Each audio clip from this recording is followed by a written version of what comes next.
This is NBC News. Senator Kennedy reacts to the president's speech. This is Frank Gorin, NBC News, New York. NBC Radio News is standing by to bring you live coverage of Senator Robert Kennedy's news conference direct from the senator's New York City apartment in United Nations Plaza.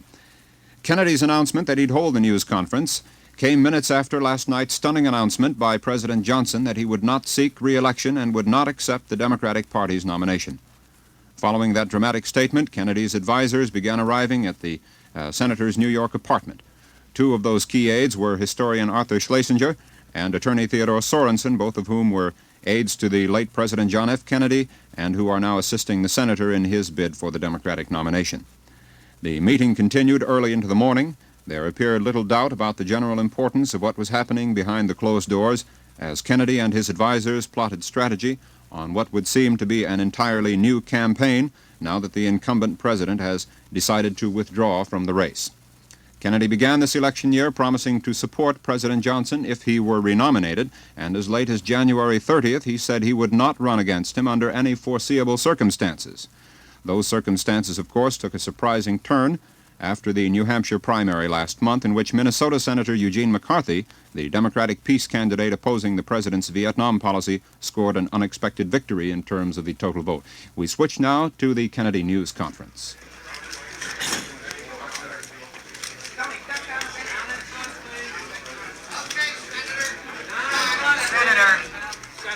Senator Kennedy is posing for pictures in front of the microphones.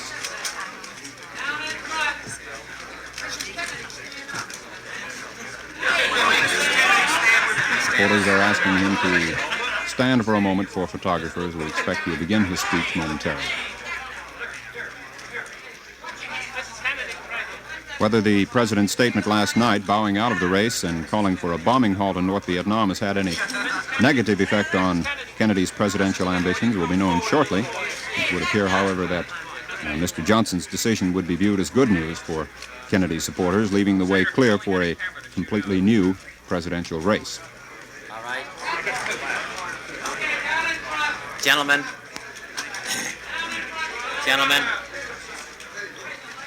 Gentlemen, last night I sent...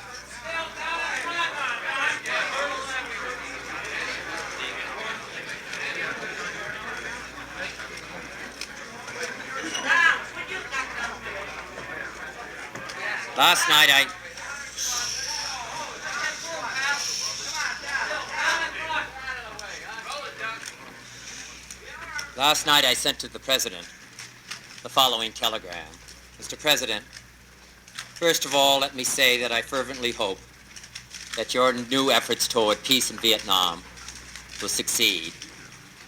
Your decision regarding the presidency subordinates self to country and is truly magnanimous.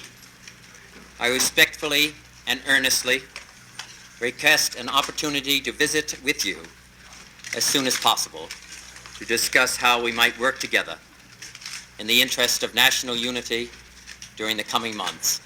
Sincerely, Robert F. Kennedy. That wire sums up much of what I want to say today.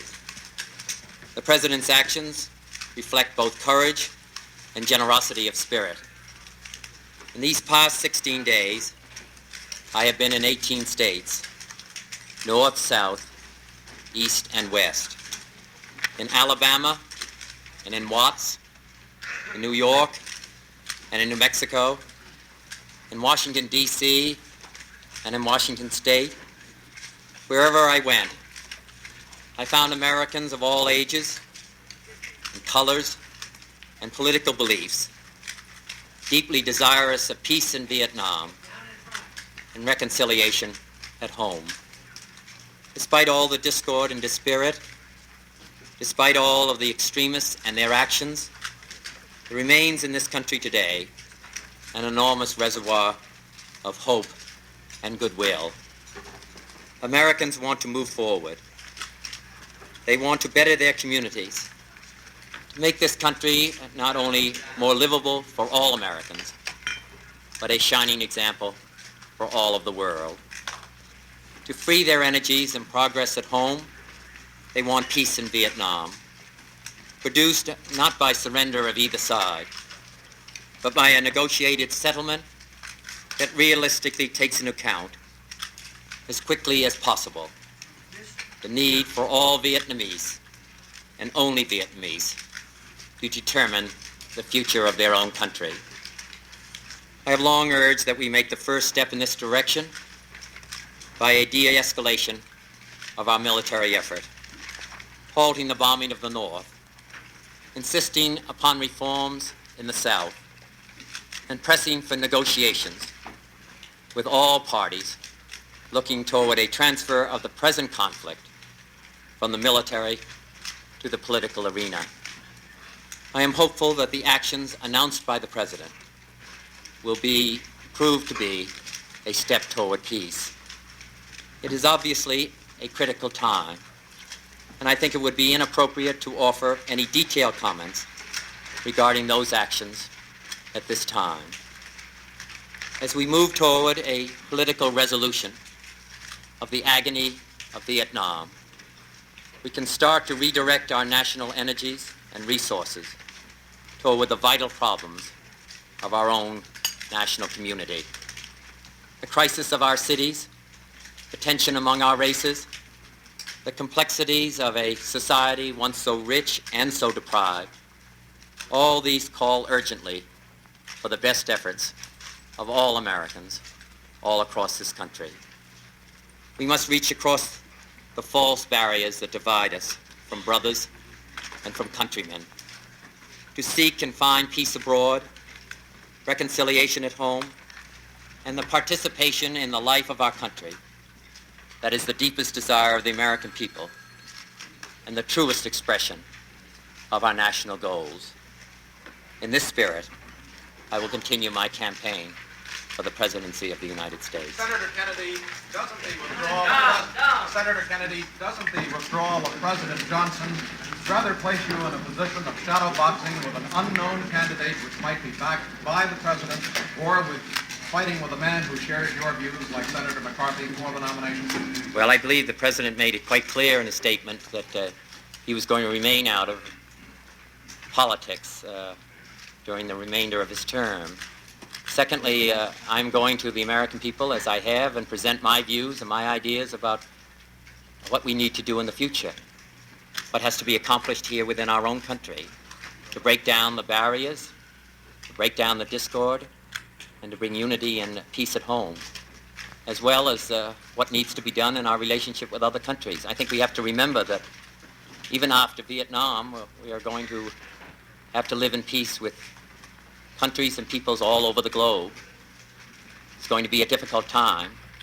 We have to control the spread of nuclear weapons and weapons of mass destruction. I think these are matters which I feel strongly, the American people feel strongly, and which I intend to discuss during the course of this campaign. Senator, your objections, did you find it after conferring, sir, with the President, that he has met the basic objections which caused you to enter this race? Are you going to reconsider your position? No, I'm involved in the race for the reasons that I've just described. I intend to continue with my campaign. Senator, Go ahead. you see Vice President Humphrey becoming a serious candidate? Well, I think he's had a very distinguished record, Vice President Humphrey. And I just don't know what his own plans might be. I think certainly that would be, an answer to that would have to come from him. Senator Kennedy, the President's announcement, do you intend to change your strategy at all in campaigning? Will you continue to talk against our conduct, or would you now leave the issue of Vietnam? Well, I think the question of Vietnam and the direction that we have to move in Vietnam is always going to be a question before the American people. And obviously a lot can happen over the period of the next few weeks and the next few months. It's always going to be a matter of concern to the American people until peace comes to that land. As I said in my statement, I think that this is a step in that direction. I've outlined at various times the steps that I feel need to be taken. Some of these steps have been taken, and I think this is an important initiative toward peace. Senator, if the North Vietnamese, sir, use this action as a halted bombing, use this to increase their military activity, will you reconsider your thinking on the cessation of bombing of North Vietnam? I've answered that question at various times before, and as I said in my statement, I think it's not would not serve a useful purpose at this time, Senator, in view of the President's statement last night, to go into any details on those matters.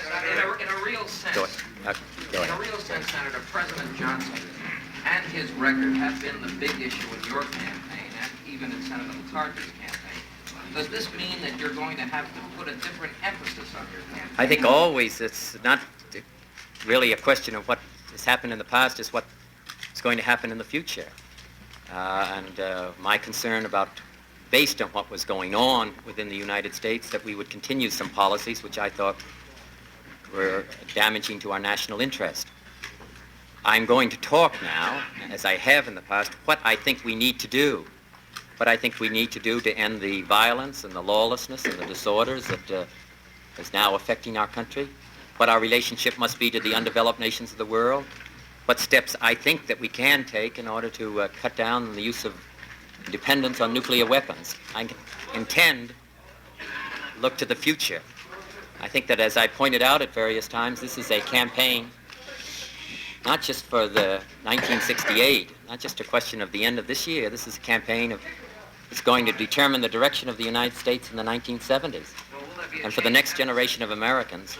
And I have some ideas as to what needs to be done in this country. Does that mean that your campaign is going to change and stress only positive things now rather than a criticism of the past? Well, I'm going to stress, as I always have, what we need to do for the future based on where we are at the moment. Senator, what do you think, John, go ahead. What significance do you see in the timing of the President's announcement? What effect do you think it will have in Wisconsin, particularly in the chances of an accommodation between you and Senator McCarthy? Well, I think it's really as to the timing and what the President said. I think really any answer on that, a statement on that, must come from him. But as I said in my statement, I think that he did that, he made the statement in a generosity of spirit and his dedication to the United States. Senator, early soundings indicated any general shifting away from those who were supporting the President toward you. Have you talked to Mayor Daley? What do you think the effect is going to be? I really couldn't answer that question at this time. Senator, would you say the Democratic Party is now reunited again under you? No, I wouldn't describe it in those terms. I think that there are tremendous issues that are facing the country in which people are divided as to how to proceed, what direction we should go. I think that within the Democratic Party we will continue to have a debate, and I think that's healthy. I think out of that will come, I would hope, the best ideas on how we can proceed. But I don't think that it weakens either the Democratic Party or the United States, that there is discussion, that there is debate, that there is exchange in views about what we need to do about these great national problems. If we don't discuss them, it seems to me we're not going to make the kind of progress that Senator, Stop. do you think that the President is draftable? And second, a lot of people say you're now the front runner. What is your own evaluation of your position? Well, number one, I take the President at his word that he is not going to run and that he's not going to submit to a draft. And I accept that, as I believe the rest of the country will and does. As far as I am concerned personally, I think that it's a long road to Chicago and it's a long road to November. I think we've seen just over the period of the last 6 weeks what can happen in political life and what can happen in one's life. So I think it's too early to be able to predict what's going to happen. I'm going to make an effort. I'm going to go around this country. I'm going to say what I feel needs to be done for our own people. Senator, is there a better chance now of accommodation with Senator Eugene McCarthy than there was before President Johnson pulled out of the race? Well, I think that we have that, we share that common view about that a change in policy was necessary in Vietnam. I think also both of us will have an opportunity to present our views and present our candidacy to the American people.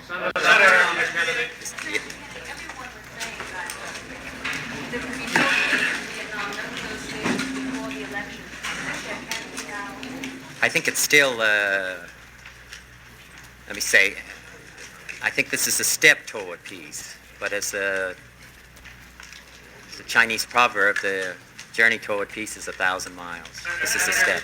Support for Senator McCarthy's stance, sir? Senator, as I said, I'd be glad to support him in any way in Wisconsin and Massachusetts. Senator, have you considered at all the possibility that President Johnson might win the Wisconsin primary and what effect that would have on his announcement? No, I think really those questions should be addressed to him. Senator, would you have preferred if the bombing course had been complete throughout? As I said in my statement, I think that this was a useful step. I have suggested at various times what the steps that I think, I've outlined the steps that I think should be taken and need to be taken by the United States. Some of those differ from the steps that have been taken or suggested by President Johnson. On others, President Johnson indicated that there might very well be action in the future. I don't think that it would be helpful in the efforts that are going to be made by Averell Harriman, who conducted the Laos agreements with such brilliancy, and also the Test Ban Treaty, and as well as Ambassador Thompson. I don't think that it's helpful in the efforts that are now being made for me to comment in detail about any of those matters. My views as to what needs to be done are on record. And in detail. Senator, do you think the Democratic Party is in a better position today to capture the presidency this year than it was, say, yesterday? Well, I think that, as I said earlier, I think that a great deal happens in political life. A great deal will happen over the period of the next few months, and I think it's just too early to try to make any predictions. I think the Democratic Party can win in November. I think within the Democratic Party we have the discussion of these grave issues that are facing the country, and we don't have that within the Republican Party. And I think that that's a very healthy influence on the country. It can be very useful. Excuse me? I just don't know what his plans are, or whether he intends to enter his name. Senator, do you think that... You said a moment ago that you felt that we could have a useful debate in the incoming months. With the president's personality removed and the policies that he advocated, what are you and Senator McCarthy going to debate? What issues can you Well, debate? I think that there's not only what we should do, not talking about just debating with Senator McCarthy, but just debating and discussing, really, with the American people as to what needs to be done. I don't think that that's the only problem, obviously. I think Vietnam eventually is going to disappear in any case, but we're still going to have the undeveloped nations of the world. We're going to have the population of Latin America, which is going to double over the period of the next several decades. We're going to have the fact that there's such tremendous poverty of 7 out of 10 children who die before the age of 1. More people illiterate in Latin America now than there were when we began the Alliance for Progress because of the tremendous population increase. What are we going to do about those countries? Just a few years ago, we were worried about Cuba.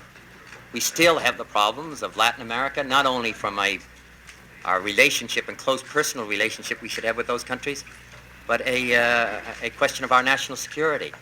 The whole continent of Africa, what direction is it going to move in?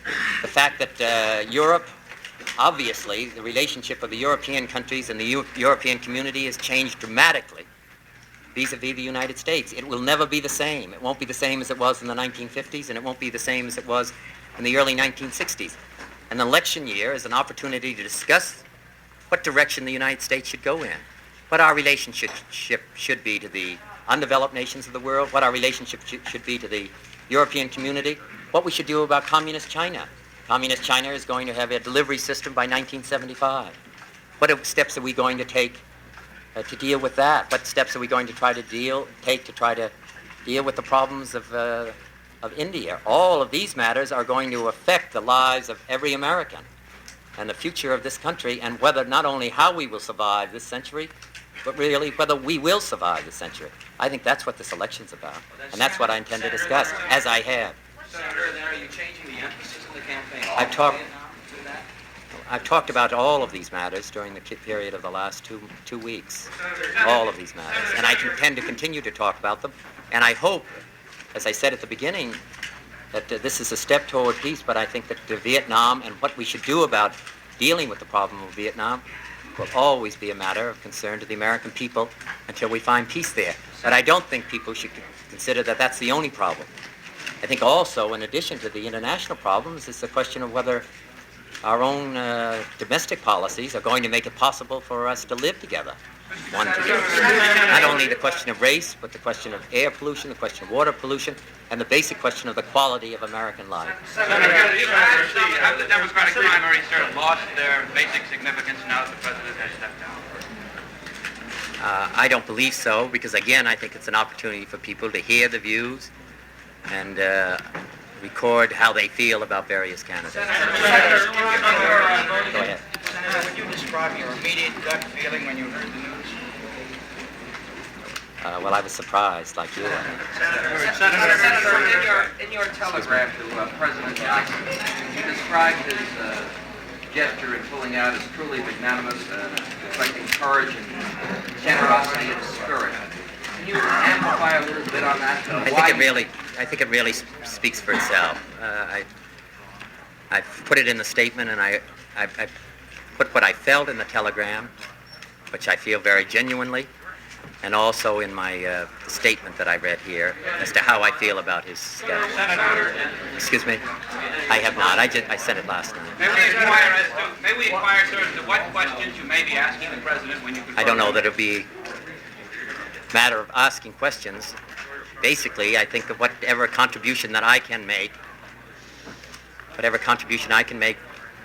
toward trying to find a peaceful solution in Vietnam, bringing national unity at home, is what I would like to do. Senator, be invited to the meeting? Senator, the afternoon press in Europe says that by simply entering the race 15 days ago, you already achieved a change in the policy, Vietnam policy of this country. What is your comment? Well, I think that, as I said in my statement, as I said in my telegram, I think that the president made a judgment and a determination of a change in course of action based on what was in the best interests of this country and the best interests of world peace. Senator, do you think that President McCarthy should attend your meeting with the president? Well, I think Senator McCarthy will be able to deal with any of those matters himself. Senator, I'll take. Go ahead. You said today that you cannot talk in detail now about the war and negotiations. Presumably these negotiations can continue for some time. Has the president now silenced his critics? Well, I think that, as you know, as you've traveled with me, I've given in detail what steps I think need to be taken. And I explained that I thought that this steps that were taken by President Johnson were a step toward peace. I think that we're going to have to examine all of these matters carefully, and they are always there for a long period of time until peace is achieved in Vietnam. They're going to be a matter of concern to the American people. Thank you very much. You've just heard Senator Robert Kennedy's news conference live from New York, in which Kennedy replied to President Johnson's announcement last night that he would not seek re-election. Kennedy began his statement by saying that he had sent a telegram to Mr. Johnson congratulating him on his efforts toward peace in Vietnam, applauding his efforts to de-escalate the war. He did say that he himself had long urged a de-escalation and a bombing halt. Senator Kennedy said this is a critical time, but he said he would have no detailed commentary on the president's speech, including no commentary on speculation that Vice President Humphrey might get into the Democratic race. He said merely that the best efforts of all Americans to find peace at home and reconciliation abroad is the most important thing right now facing the nation. He said he would continue his campaign. He indicated that there would be no change in the general thrust of his campaign strategy or of his message. Replying to a question about a possible draft movement for Johnson at the convention, Senator Kennedy said that he takes Mr. Johnson's statement at face value and said he would not comment on it further, except that he conceded that it is a long road to November and that events of the past few weeks have shown that things change very, very abruptly. We have brought you live and direct from New York coverage of Senator Kennedy's news conference. Stay tuned to NBC News for continuing coverage of this top story. This is Frank Gorin, NBC News, New York. This is the NBC Radio Network.